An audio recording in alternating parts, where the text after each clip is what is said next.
옛 어른들이 이런 말을 남겼습니다. 근묵자흑. 먹을 가까이 하게 되면 결국은 자기도 그 먹을 묻히게 된다. 이제 그런 의미인데요. 사람들이 어디 있느냐에 따라서 그 환경의 영향을 받게 되어 있습니다. 이를테면 탄광에서 일하는 사람들이 일부러 얼굴에다 석탄가루를 묻히는 것이 아니죠. 자기도 모르게 일하다 보니까 검은 석탄가루를 묻히게 됩니다. 담배 연기가 자욱한 자리에 있게 되다 보게 되면 자기가 담배를 피운 것이 아니지만 옷에 담배 연기가 배어버립니다.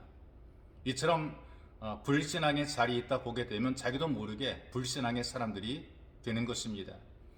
고려말의 충신이었던 정몽주의 어머니는 어린 아들에게 이렇게 가르쳤어요. 까마귀 싸우는 골에 백로야 가지 마라. 성낸 까마귀 흰빛을 세울세라. 청강에 깨끗이 씻은 몸을 더럽힐까 하노라.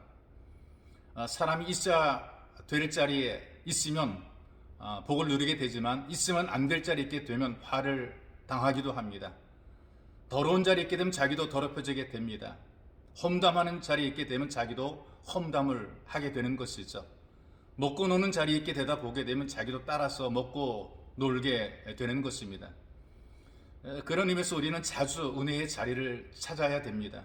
이를테면 졸아도 집에서 졸지 말고 교회 와서 졸아야 되는 것이 있어. 은혜의 자리를 핑계하지 말고 동참을 해야 됩니다. 이유가 뭐냐 하면 지금이 기회이기 때문에 그렇습니다.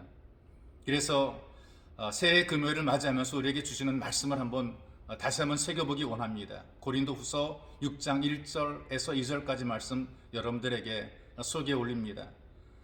우리가 하나님과 함께 일을 하는 자로서 너희를 권하노니 하나님의 은혜를 헛되이 받지 말라. 이르시되 내가 은혜 베풀 때에 너에게 듣고 구원의 날에 너를 도왔다 하셨으니 보라 지금은 은혜 받을 만한 때요 보라 지금은 구원의 날이로다.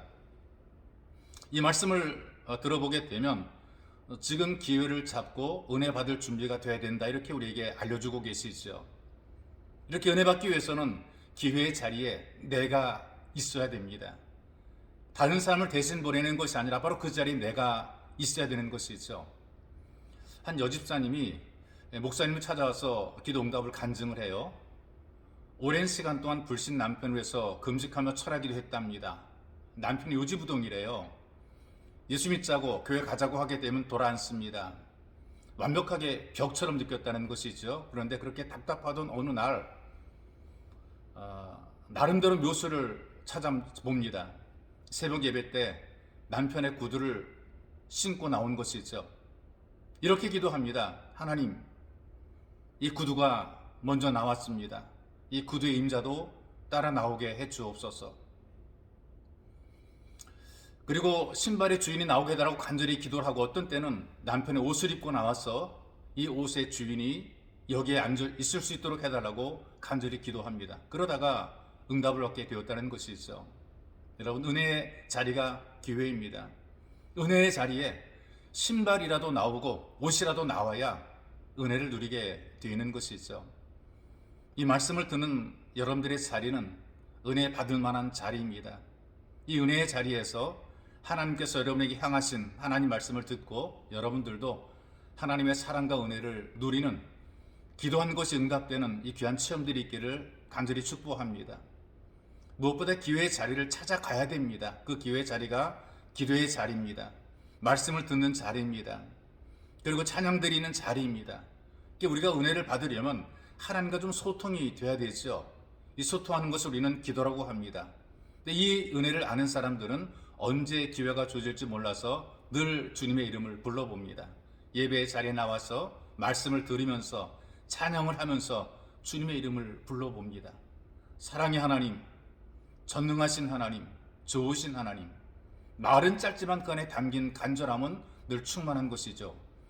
누가복음 11장 1절에 보니까 기도하는 사람에게 성령을 주신다.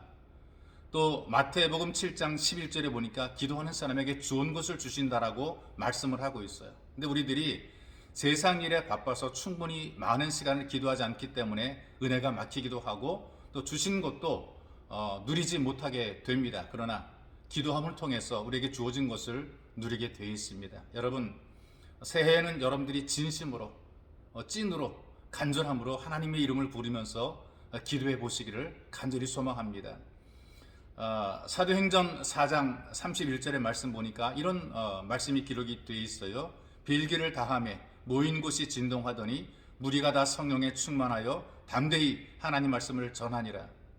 여러분, 이 하나님의 말씀이 가만히 있어도 은혜가 충만해진다라고 얘기하는 것이 아니고요, 가만히 있어도 저절로 잘 된다고 가르쳐 주는 것이 아니라 기도할 때에, 간절할 때에, 진심으로 주님을 찾을 때에 은혜가 임하고 잘 된다고 말씀을 합니다.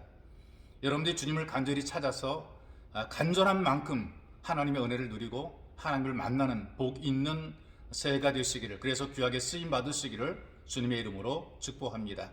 살아계신 하나님, 바로 지금 우리가 말씀을 들을 때 기회가 되고 하나님께 예배할 때 이것이 은혜의 기회가 되기에 우리가 은혜의 자리를 간절함으로 찾게 하시고, 찾아온 예배의 자리에서 또한 간절함으로 하나님 만나기를 기도할 수 있도록 은혜를 더하시며, 우리 마음의 간절함을 가지고 하나님 앞에 소원을 아뢰게 도우셔서 2023년 하나님의 도우심 속에 응답을 누릴 뿐 아니라 하나님의 복을 받아 귀하게 쓰임받는 복의 통로가 되도록 은혜를 더하여 주옵소서.